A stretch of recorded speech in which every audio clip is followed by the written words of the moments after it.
The smoke coming through the ventilation duct above my station had turned from gray to black, which meant the secondary oxygen converters in Deck 4 were gone.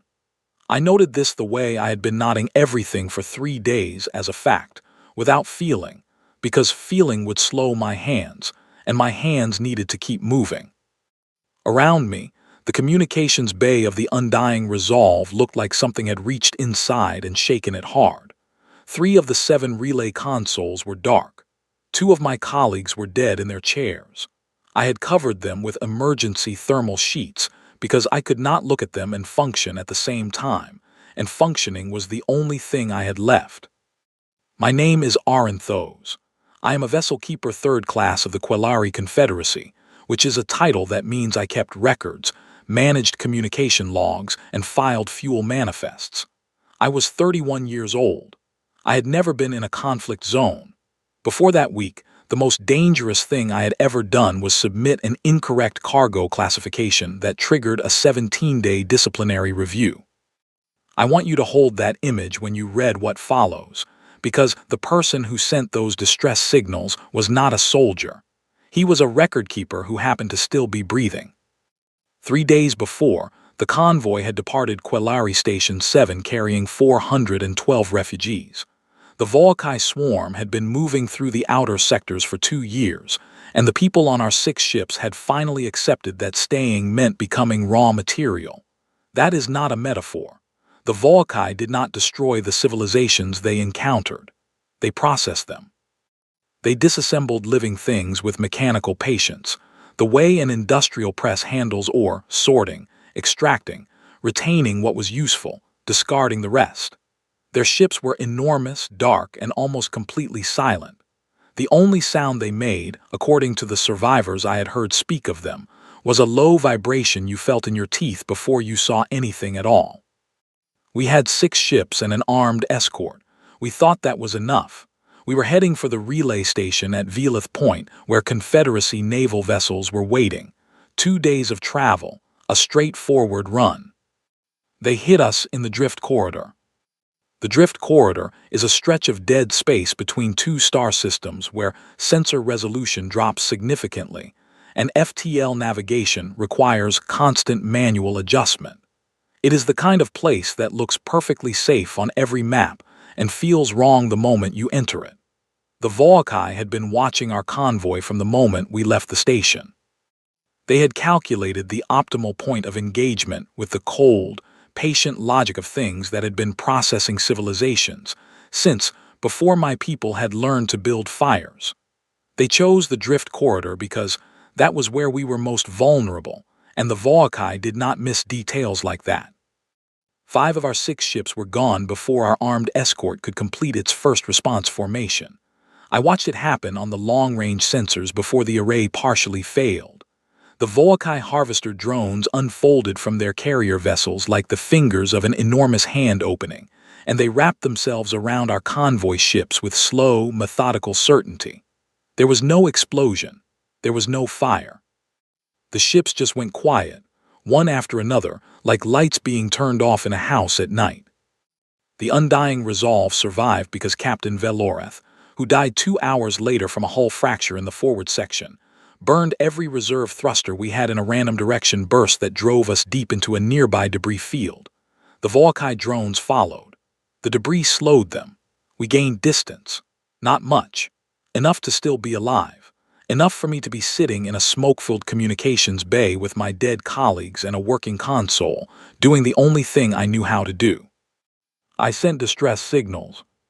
The Thanari hegemony responded in 11 minutes. Their message was polite, automated, and completely useless. Their nearest patrol group was 22 hours away, and intervening against an active Volkai formation exceeded their current engagement mandate. They hoped we would find a resolution. The Dravek Collective did not respond at all. The Serenthi Conclave acknowledged the signal and expressed genuine regret. The Vale Sovereignty and the Murath Trade Council each sent variations of the same careful, diplomatic nothing. We are aware. We cannot assist. We are deeply sorry for your situation. The Serenthi message was almost warm in its sympathy. It was still a refusal.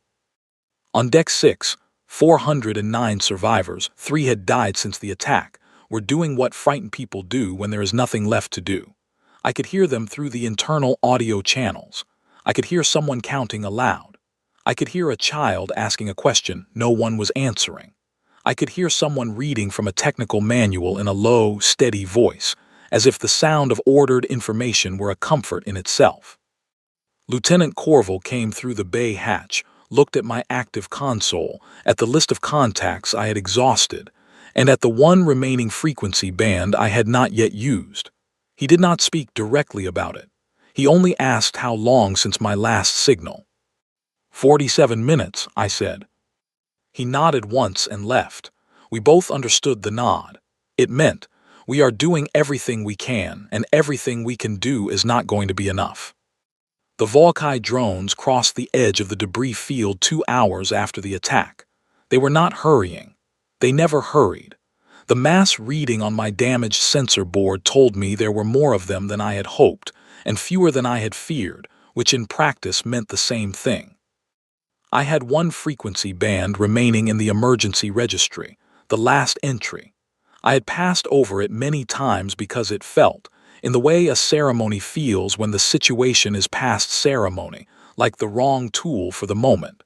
The Human Commonwealth Band. Humanity, 211 years into interstellar travel. A young species with a small navy and no major alliances. They occupied a modest region of the galaxy that most older civilizations regarded the way one regards a newcomer at a gathering, with mild interest and no particular expectation. The Volkai had not moved on human space yet, not because they feared it, but because they had simply not gotten there. Humanity was not a factor in any calculation. Anyone was running in the drift corridor that day. I pulled up the frequency, typed the distress code, updated the survivor count to 409. Accuracy had become a personal discipline for me, a way of insisting that these were real, specific people with a real, specific number, not an abstraction in a report. I attached the Volkai classification signature, our current position, and the ship's status. I sent it. The acknowledgement light blinked once. Signal transmitted. I sat back. Outside, through the hull, the Volkai drones were advancing. Inside, 409 people were waiting in the dark. The smoke above my station had thinned slightly, which meant either someone had sealed the breach below or the system had simply run out of smoke to produce. I did not expect an answer. I sent that last signal the way you do when you have run out of all other options, not from hope, but from the refusal to stop moving while you still have something to move toward. And if I am being honest, which I have tried to be in every word of this account, there was one other reason. I wanted someone to have the record, even if no one came. Even if the drift corridor went quiet and the universe continued without us, someone should have the signal. Someone should know there were 409 people here, and 6 ships, and families who had tried to run and had not run far enough. Let it be witnessed, I thought. That was all I had left. I did not pray for the humans to answer. I simply had no one left to pray to. 11 hours passed. That number carries weight, so let me be precise about what those hours actually were. They were not quiet. Lieutenant Corval was a practical man, and practical men fill waiting time with work. We reinforced the emergency barriers on Deck 3 and Deck 5, using sections of interior paneling that our 2 surviving engineers, both injured, cut from non-structural walls. We moved the most critically hurt survivors to the portside bays, which had the best remaining life support. We rationed the water supply, and I helped carry containers because I had 2 working arms and there were people who did not.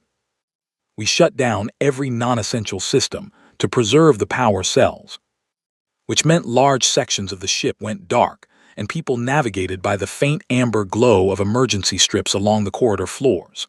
I passed a group of children sitting against a wall during one of those trips. One of them, a girl with a thin bandage across her forehead, watched me with the particular attention children give to adults who are clearly not handling things as well as they are pretending to. I nodded. She nodded back with a gravity that I found somewhat overwhelming. I kept walking. Through all of it, I kept one ear on the communications bay, Not because I expected anything. Habit. The Volkai drones made 2 more probe runs during those 11 hours, each stopping short of committing. They were assessing our sensor range and our remaining defensive capability. It was systematic. They were not angry, not cruel. Cruelty requires caring about the suffering of others, a willingness to invest something in it. The Volkai simply assessed and prepared, the way a careful craftsman measures twice before making the first cut. By the 11th hour, the approach had changed character. The randomness of probe patterns had shifted into the steady, deliberate movement of something that has finished gathering information and started acting on it. The drones were forming columns. When Volkai drones form columns, the processing stage has begun. Every Quelari comms officer knew that formation. Our training assumed we would encounter it as a data point from a safe distance. It felt very different as a data point you were standing inside. I had just returned to the communications bay and was reading the passive sensor board when every alarm state on the console activated at once. I leaned forward so fast, I knocked my water container off the edge. Something had exited FTL. Not at a safe transit distance. Not at the minimum threshold that every known species used to avoid gravitational interference with nearby vessels. Whatever this was had exited hyperspace approximately 40,000 kilometers from our position, which in deep space terms is the equivalent of stopping a vehicle by driving it into a wall. The gravitational shear from the exit wave reached the undying resolve as a physical sensation, a slow, rolling tremor that moved through the hull, up through the floor, and into my boots and knees. Lieutenant Corville's voice came over the internal channel immediately. Comms, report. Unidentified vessel, FTL exit, 40,000 kilometers, bearing 042. I was pulling up the visual feed as I spoke. It is not Volkai. The signature is completely different. It is. I stopped. Comms. It is one ship, I said. One ship, not a fleet, not a forward patrol. One vessel, sitting in the exact piece of space between our position and the Volkai approach formation, the most tactically dangerous location it could have chosen. The Volkai drones had stopped their column progression the moment the FTL exit registered. They were recalculating. Even they apparently had not anticipated this. I ran the hull configuration through the registry. The damaged computer took 4 seconds to return a match, which felt considerably longer. United Commonwealth Warship, Defender Class, Registry, UCWS Defiant Cause. Human. I opened the hailing frequency on the Human Commonwealth band. The same band my distress signal had gone out on 11 hours ago. And I sent the contact request, and I waited 2 seconds that lasted much longer than 2 seconds. The response came clean and clear. A voice, female, carrying the tone of someone simultaneously managing 3 other tasks and entirely unbothered by that fact. Arkship Undying Resolve, this is Captain Sierra Vale of the UCWS Defiant Cause. We received your signal. Apologies for the response time. We were in the Velith sector and the relay bounce added hours. Begin moving your wounded to your portside bays. We will create an exit lane for you in approximately 4 minutes. Maybe 5. I sat with the open channel for a moment in which I said nothing, which is unprofessional for a comms officer, and I could not have cared less. Then I said, Captain Vale, I need to give you current threat data. Go ahead. Active Volkai harvest formation, 14 drone carriers. Column approach underway, approximately 90,000 kilometers in closing. Our vessel is non-mobile, drive systems are at 11% capacity. We have 409 survivors aboard. I paused. There is one of you. Confirmed, she said, on all counts. Captain, I kept my voice even. The Volkai have never broken from an active harvest approach in documented history, not for a single vessel, the force disparity alone. We did the math, she said. Then you understand. We did the math, she said again, and her voice carried a quality I had no immediate category for, a quiet, firm closure to the subject, as if the calculation had been fully reviewed and found to be an argument she simply did not accept. and we disagreed with the conclusion. Can your portside bays receive a docking tube? We want to start pulling your most critical cases now while we work. I checked the bay readouts. Bay 3 is functional. Good, expect a tube in 8 minutes. Get your people moving. A brief pause. Aren't those, is that right? From the signal manifest. Yes. Stay on this channel. You are my best source of information on your ship's status right now. Can you do that? Yes, I said, and I meant it in a way that went beyond the practical, because she had said my name, the specific, precise fact of me as a person rather than a distress beacon, and something about that steadied me in a way I had not expected to need steadying. Good, she said, talk to me. I talked to her. I gave her everything: sensor readings, approach vectors, structural status, power levels, critical injury count, bay conditions. She listened without interrupting while her crew moved in the background of her channel, voices quick and controlled, numbers and terminology I did not always follow.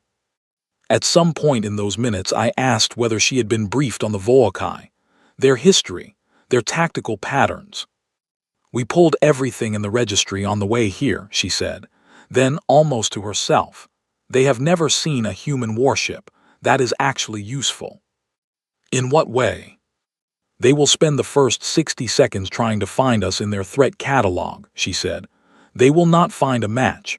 That is our 60 seconds. I looked at my board. The Volkai column was still advancing. 14 carriers, each one larger than the human ship sitting between them and my people. Each one a self-contained processing system that had worked unopposed for decades. Captain, I said, I want you to know the 5 powers we contacted before you each refused because they calculated this situation was not survivable. I want to make certain you understand what you are going into. There was a pause, short and considered. Then she said something I have repeated in more rooms than I can count in the years since that day. She said it simply, without theater, in the voice of someone stating a plain fact. Someone sent a distress signal. People were dying. I don't need to calculate anything beyond that. On my visual feed, the defiant cause was already moving, not holding position, not circling, moving directly forward with the kind of deliberate, committed acceleration that has only one meaning. It was moving toward the Volkai formation like a thing that had decided, completely and without reservation, exactly what it intended to do. I watched a single human warship advance into the space between my dying ship and something ancient and patient and entirely without mercy, and for the first time in 3 days, I stopped being afraid for myself. I was too busy being afraid for them. I have given testimony about the next 4 minutes and 31 seconds to military analysts from 6 species. Every time I start the same way, with the same warning. What I am about to describe did not look like any space combat in my training records, because it was not being fought the way anything in my training records had ever fought.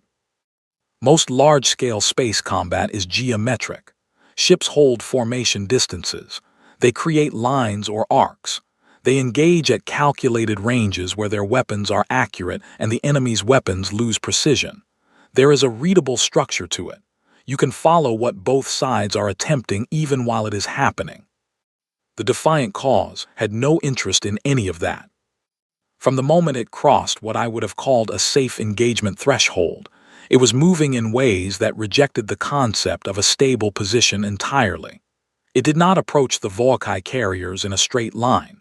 It moved in a continuously adjusting curve, shifting its angle in small, rapid corrections that my sensor system could barely track. It was closing distance, but in a way that denied the Volkai any consistent targeting solution. Every time the carrier sensor arrays, which I could read as active pings on my board, attempted to lock a firing calculation, the defiant cause had already adjusted by enough to require starting again. Captain Vale's voice was steady and unhurried. Contact in 40 seconds. Owen, confirmed scatterburst spread pattern. A young male voice, crisp. Pattern 4 confirmed, staggered half-second intervals. Leon, railgun status. A different voice, completely calm. Both batteries ready. Have been since Velith. Finn, I need your eyes on the two left flank carriers. They are drifting out of column. Tell me the moment they commit to a vector. Watching them, said the voice I would come to recognize as the ship's tactical officer. I was gripping the edge of my console. I realized this only when I looked down and saw my own hands. The first weapons exchange happened at a range that made my tactical training simply stop functioning. Because the Defiant Cause had closed to a distance, no vessel its class should have been at against 14 carriers. It was well inside what doctrine would call mutual destruction range, which meant the humans had made a deliberate choice to be close enough to guarantee their hits, even if it also meant accepting hits in return. Scatterburst missiles launched first. I had no reference for them in my database. They detonated in a shaped dispersal of smaller warheads across a wide arc in front of 3 Volkai carriers simultaneously.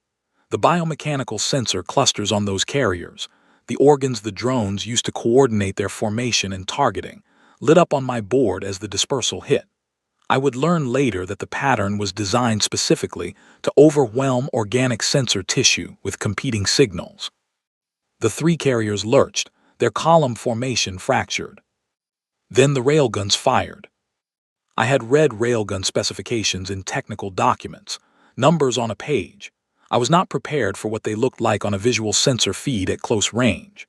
The rounds moved fast enough that the eye registers them not as separate projectiles, but as a continuous beam of force. They were aimed at the structural junction points of the carrier hulls, the connecting zones between the primary body and the drone deployment systems. The first carrier separated at 2 junction points simultaneously. The second took a sustained burst that drove through its main processing bay. 2 carriers down in 60 seconds. The Volkai, who had never encountered this specific weapon combination before, were doing exactly what Vale had predicted. They were classifying. The entire formation had paused, a thing the Volkai did, I would later understand, only when their threat catalog returned no match.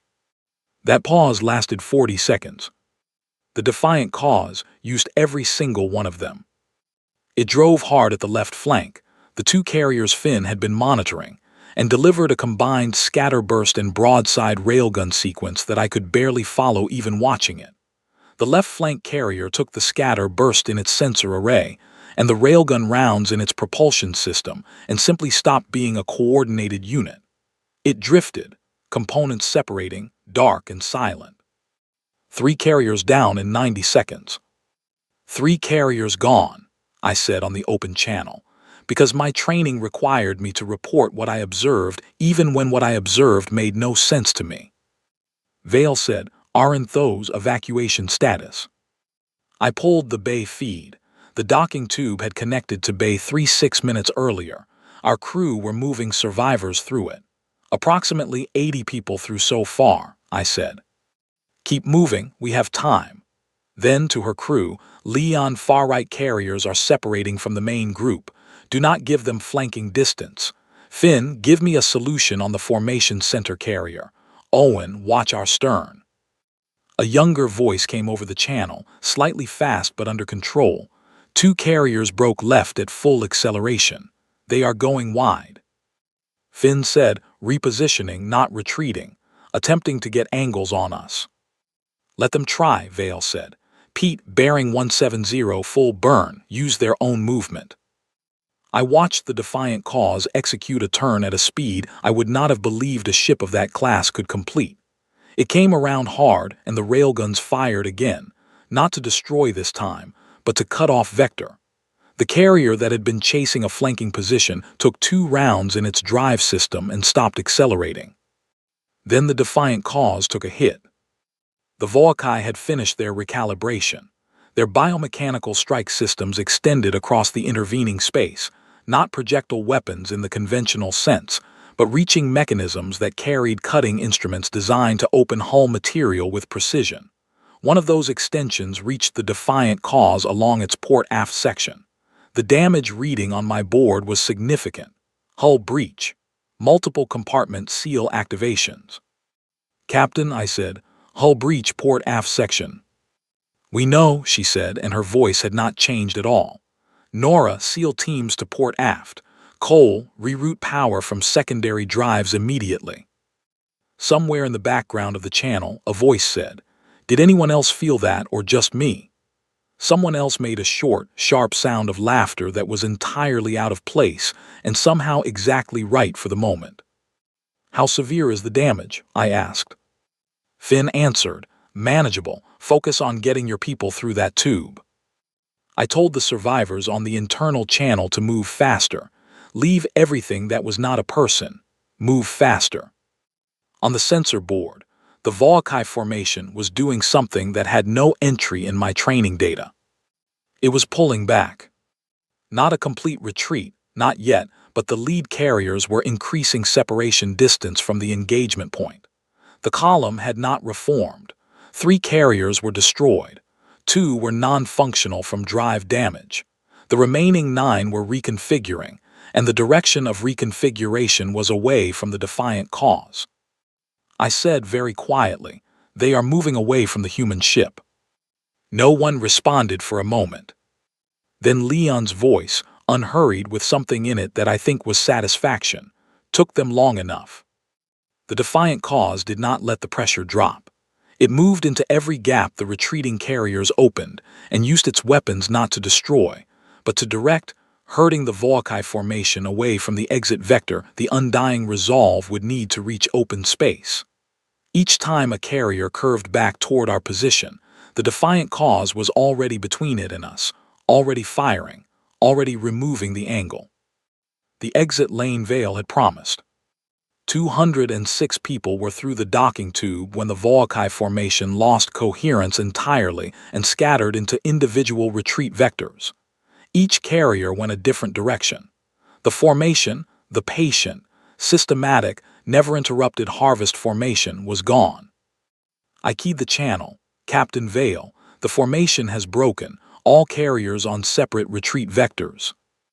A pause, then, "Good, keep the evacuation moving. We are not done yet." I looked at the time marker on my sensor log. 4 minutes and 31 seconds, from first weapons contact to formation break. I noted it with the same automatic precision I had noted everything for 3 days, because it was my job. I have pulled up that sensor log 200 times since that day. I have watched those 4 minutes in quiet rooms, in public testimony halls, in the middle of the night when sleep would not come. I look at it the same way every time, with the sensation of watching something that should not have been possible, being told by my own survival that it was. They brought me across in the second-to-last transfer group, 4 hours after the evacuation began. Corville insisted on going last. I crossed the docking tube carrying nothing but my data chip, and the specific sensation of walking out of something I was not entirely sure I had the right to walk out of. The interior of the defiant cause was louder than I expected, and brighter. The undying resolve, even before the attack, had the quiet institutional calm of a Quelari civil vessel, measured lighting, neutral tones, an environment designed to feel efficient and unremarkable. The human warship felt different in a way that was not entirely about the visible damage, though there was plenty of that. Ceiling panels had been removed. Wiring was exposed and being worked on by crew members who moved with a speed and focus that seemed almost personal. As if the ship's injuries were a private matter, they intended to correct as quickly as possible. 2 crew members met me at the tube exit and directed me toward the medical bay. I said I was uninjured. They said everyone was cleared through medical first. It was said pleasantly and without any room for discussion, which I would come to understand was a particular human combination. The medical bay was crowded with Quelari survivors. The human medical team was working through them with a kind of efficient warmth that does not stop to be acknowledged because it is too busy being useful. A woman with short dark hair and the focused expression of someone doing 12 things at once moved past me, checked my name against the transfer manifest and said, "Aaron Thos, comms officer. You're the one who's been on channel with the captain." It was not a question. "Yes," I said. "She wants to see you when you're cleared. Sit down and let me check your eyes." Her name was Claire Dunn. She was the ship's senior medic, and she had been working with almost no rest since before the battle, and she would continue for another 6 hours before anyone convinced her to stop. I know this because I asked about her later. I asked about many of the crew later. I found Captain Sierra Vale in what the crew called the command lounge, a room adjacent to the bridge used as an informal workspace. She was at a low table with a tactical display open, a food packet in one hand, a damage report in the other, and a crew member receiving instructions over her shoulder. She had a bandage on her left forearm covering a burn from a panel explosion during the battle. She kept forgetting to favor it. She was younger than I had expected, perhaps 35 by human reckoning. She had steady eyes and the kind of attention that makes a person feel, when she is looking at them, that nothing else in the room exists for her. When I came in, she set down the food packet and turned fully toward me. "Arenthos, how are you?"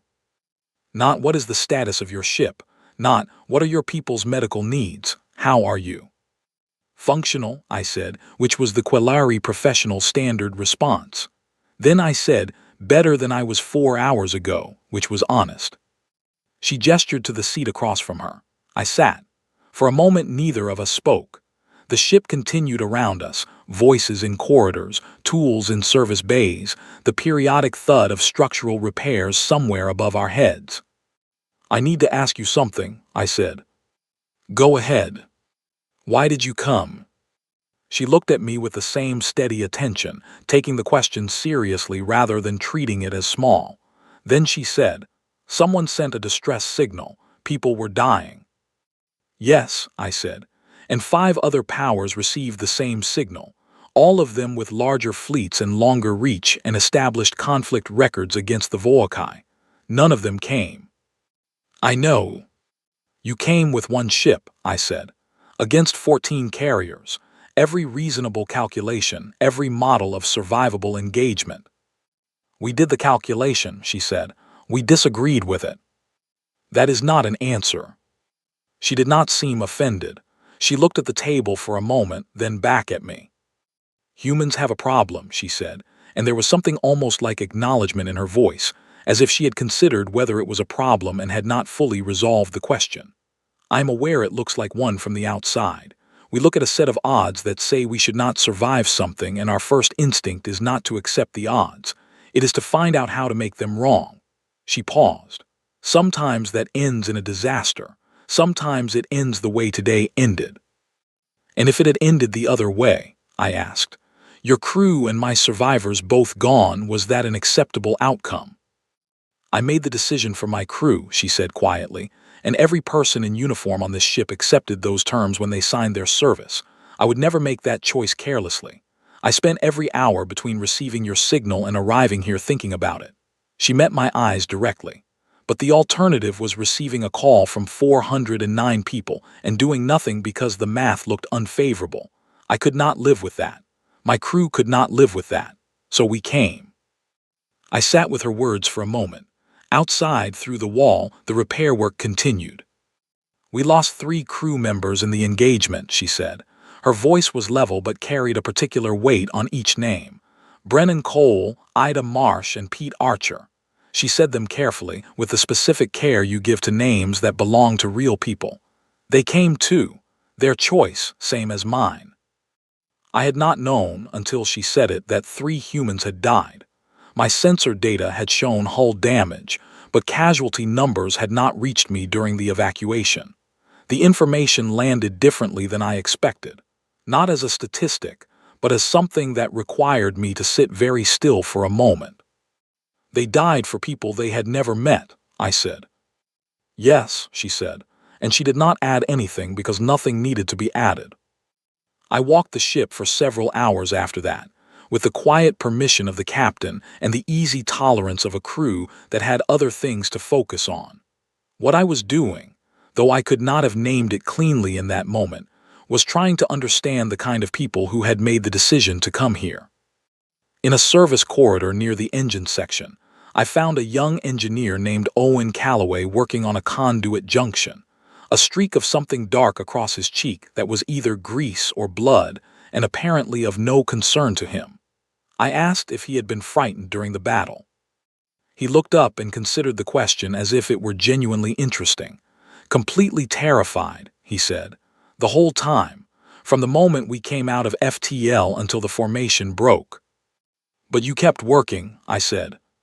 He shrugged with the ease of someone for whom the answer required no thought. The people on your ship were more scared than me. It felt rude to stop. 7 words. I have carried them in every room I have entered since that day. In the corridor outside the crew quarters, I passed Nora Fielding sitting on the floor with her back against the wall and her knees drawn up. Another crew member sat beside her with one arm around her shoulders. Nora was crying not loudly, but with the steady, careful quality of someone who has been holding something for hours and has finally, carefully, allowed themselves not to. She had been in the engine room during the entire battle, maintaining manual power reroutes for over 4 hours while the hull breach alarm ran without stopping. She was crying for Brennan Cole, who had been her friend for 3 years. I continued down the corridor. It was not my grief to stand inside, but I carried it with me as I walked. In the common area, personal items were attached to the crew lockers. A drawing in a child's hand, a stick figure in a uniform next to a large rectangular shape that I understood, after a moment, was meant to be a warship. A small pressed leaf behind a square of transparent film, dried flat and brown at the edges. A photograph of 2 people standing on a beach, squinting into the light of a yellow star I had never seen. These were not warriors in the abstract sense. They were people with families and drawings from their children and 3-year friendships and yellow stars they went home to. They had come into the drift corridor and faced down something ancient and methodical and completely indifferent to suffering, and 3 of them had not come back, and the others were fixing the hull and feeding the survivors and moving the ship forward as if there were nothing else to do. I sat alone in the command lounge for a long while after finishing my walk, trying to organize my thoughts, which was something I was trained to do and which was refusing to work. I had studied the diplomatic profiles and war records of 27 spacefaring civilizations. I had read their governance philosophies, their founding texts, their histories of conflict and cooperation. I had believed I understood, in the professional sense, what each species valued and how they calculated cost and benefit and obligation. None of it had given me a category for a young engineer who kept working, because stopping felt rude. Every other species had a reliable circuit in their decision-making, a part that assessed situations like the drift corridor, calculated that the cost of intervention outweighed the benefit and stepped back. It was not cruelty. It was reason. 5 advanced civilizations with long histories and significant resources had engaged that circuit, reviewed the numbers, and arrived at the same rational conclusion. The humans had looked at the same numbers and produced a different output entirely. The circuit was there, I believe that. Humans were not incapable of calculating risk. They had calculated it. They simply had something else in the chain that refused to let the calculation be the final answer. Something that looked at 409 strangers in a debris field and said, "Those are people, and stopping would be rude, and we disagree with what the math concluded." I thought about Brennan Cole, Ida Marsh, and Pete Archer. I thought about their names on lockers that would now hold other things. I thought about a photograph of a beach and a child's drawing of a warship and Nora Fielding crying in a corridor for her friend. They had come anyway. 7 years passed before I stood in the Hall of Voices. The Hall of Voices is the formal chamber of the Galactic Conclave, where representatives of every recognized spacefaring civilization gather to address matters of collective significance.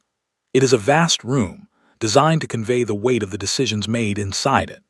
The ceiling is high enough that the upper reaches are in partial shadow, even when the floor-level lighting is fully active. The acoustics are perfect. A whisper at the speaker's podium reaches every corner without distortion or loss. The conclave's architects understood that the most important quality of that room was that no one could claim they had not heard. I stood at the podium and looked out at the assembled delegations. 7 years had changed many things. The Volkai swarm, emboldened by 2 centuries of unchallenged operation, had finally turned toward a larger target. The Thanari hegemony, the first civilization to refuse my distress call from the undying resolve, whose engagement mandate had not stretched to a convoy of Quelari refugees in the Drift Corridor, had received a Volkai harvest formation at the edge of their own territory 3 years after my rescue. Their border stations had sent distress calls. They had called every known ally. Several had debated. Several had consulted. Several had requested more time to assess the strategic implications. Their border stations had gone quiet before the debate concluded. Now the Volkai were moving deeper into hegemony space, and the conclave was attempting to assemble a coalition response. And the debate had been running for 11 days and was producing, with great efficiency, nothing. I had watched 11 days of that debate from the observer galleries. I had heard the resource allocation arguments. I had heard the treaty boundary arguments. I had heard the risk distribution arguments and the historical precedent arguments, and the arguments about what exactly constituted a collective security obligation under the existing frameworks. I had heard species with long memories explain, carefully and with genuine conviction, why the moment was not yet right. Why more information was needed. Why a coordinated response required coordination first, and coordination required time, and time required patience, and patience required trust in the process. The conclave floor had gaps in it. The Thanari delegation seats were present but mostly empty, because the Thanari had sent only a small number of representatives, the ones who had managed to be off-world when the formation arrived. And those representatives had been sitting in the Hall of Voices for 11 days watching the debate with an expression I understood from personal experience. I had been called to give testimony, not political testimony, not an analysis of treaty frameworks or strategic alignments.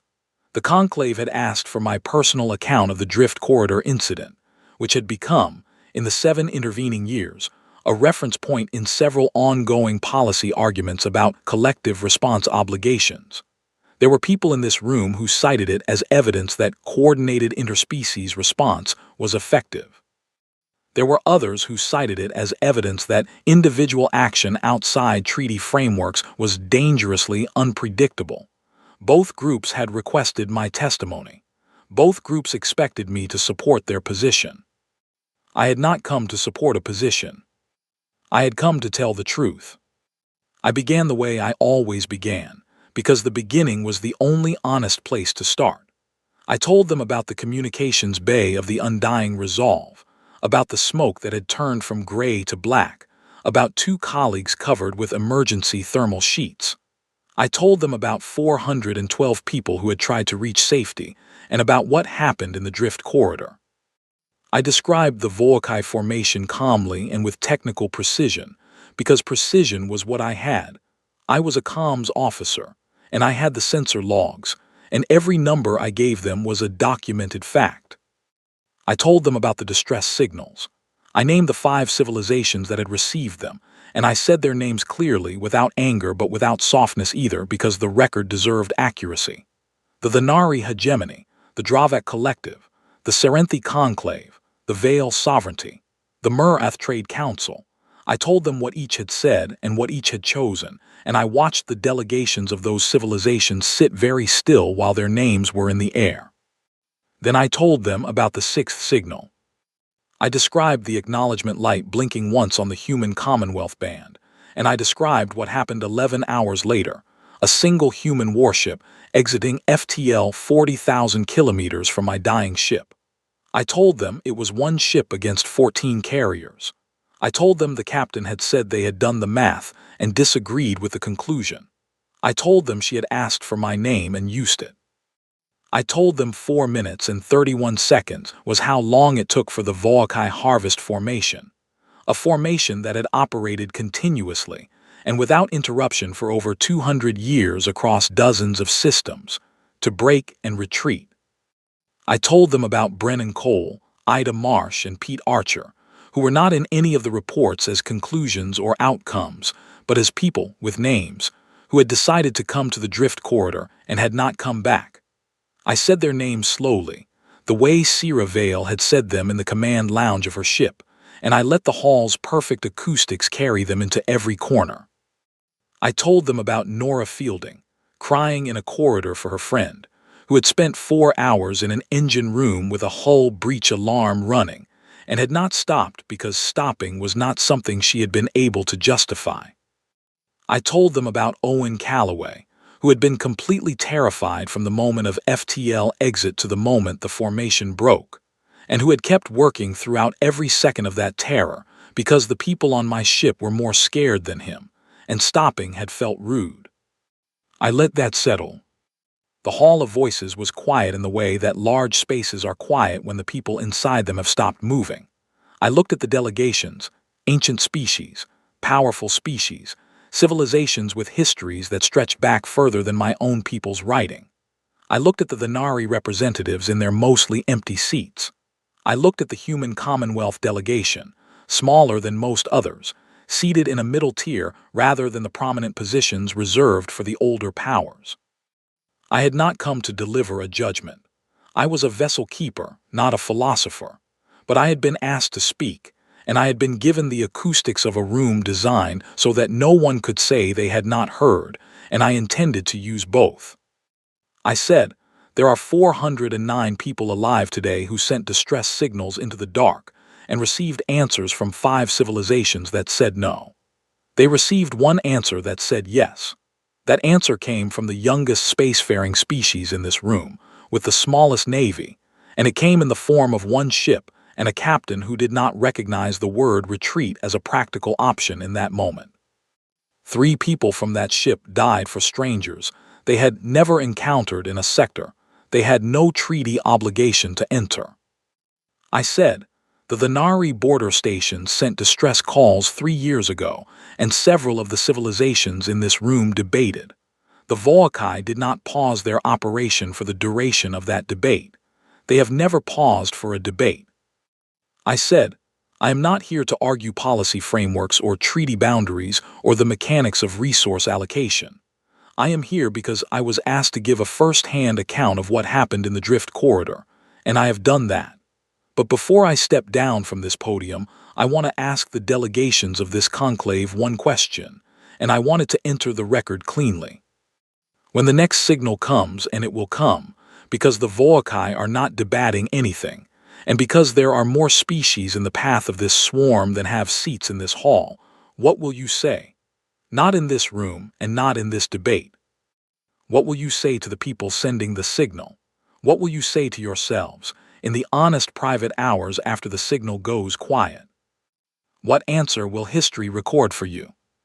I stepped back from the podium. The debate that followed lasted 4 hours. I did not stay for all of it. I had said what I came to say, and the rest was the work of diplomats and strategists, and the kind of people who understood the architecture of agreements in ways that I did not.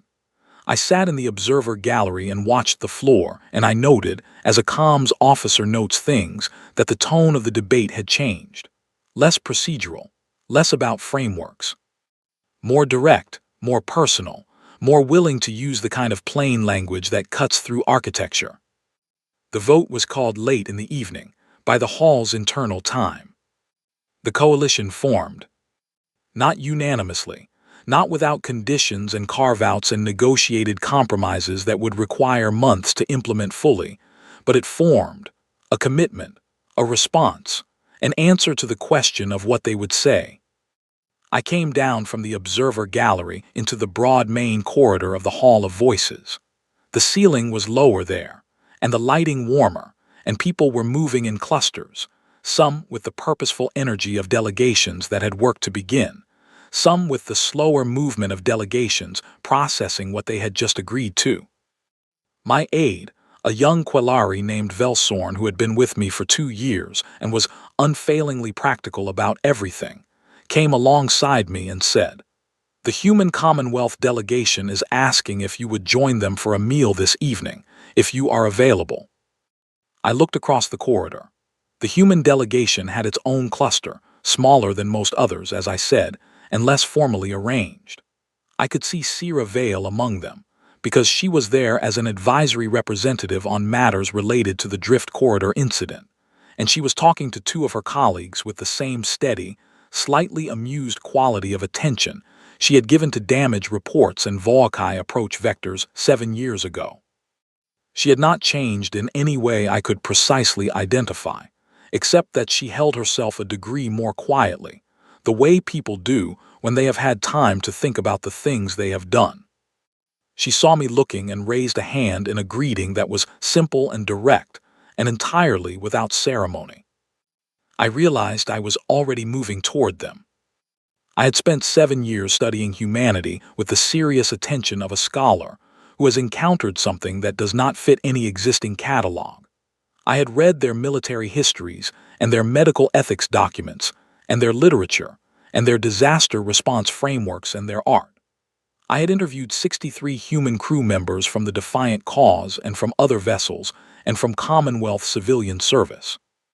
I had asked every question I could think of, and I had assembled a body of notes that my colleagues found simultaneously fascinating and baffling. I still did not have a single word, in any language I spoke, that captured what I had seen on that day in the drift corridor. I had looked in the years since at every major spacefaring civilization's foundational documents, the texts and agreements and declarations that explained what they believed about themselves and their place in the universe. Most of them had a version of the same core argument, that survival required careful stewardship of resources, that commitment must be proportional to benefit, that an entity which expended itself on problems outside its rational self-interest would eventually have nothing left to give. This was not wrong. It was well-reasoned and documented, and had served those civilizations across long histories. Humans had a version of that argument too. I had read it. They understood rational self-interest perfectly well. They simply had something else in them that the argument had never managed to fully overwrite. Something older, perhaps, or more stubborn, or simply different in its fundamental wiring. The part that said, "Those are people, and they sent a signal, and I cannot sleep if I let that signal go unanswered and call it a reasonable calculation." The part that said, "Stopping would be rude." The part that looked at a set of odds and decided the most urgent task was proving them wrong. Sierra Vale said something to the colleague she had been talking to and turned and walked a few steps toward me as I approached, and she looked at me with the same expression she had turned toward my distress signal 11 hours into the drift corridor. Direct, calm, fully present. "I heard your testimony," she said. "I hope it was accurate," I said. "Mostly," she said. "You made me sound calmer than I was." I found to my mild surprise that I was smiling. I had not smiled in the Hall of Voices, or in the Observer Gallery, or in any of the 11 days before the vote. It came without preparation, which was also, I was beginning to understand, a very human quality, things arriving without preparation, decisions made without the full architecture of deliberation, actions taken because the alternative required a kind of internal silence that some people simply could not produce. "Come and eat," she said. "I have been listening to political speeches for 11 days, and I need to talk about something that is not a policy framework." I walked with her. I have been asked in the years since that evening what I concluded, what the drift corridor taught me, in the clean summary that scholars and students and conference audiences always want. I have given many versions of that answer, and they have all been true and none of them have been complete, because the complete version requires the sensor log and the covered thermal sheets and Owen Calloway's shrug and Nora Fielding crying in a corridor for her friend. But if I had to find one sentence, if the Hall of Voices required it and the acoustics were perfect and no one could claim they had not heard, I would say this. They asked for nothing, they were owed nothing. They came anyway roaring out of the dark, completely terrified and absolutely committed and utterly, stubbornly, magnificently alive. I have spent the years since trying to find a word in any language for what that is. I think the humans already have one. They call it being decent. They say it like it is ordinary. I have decided that is the most extraordinary thing about them.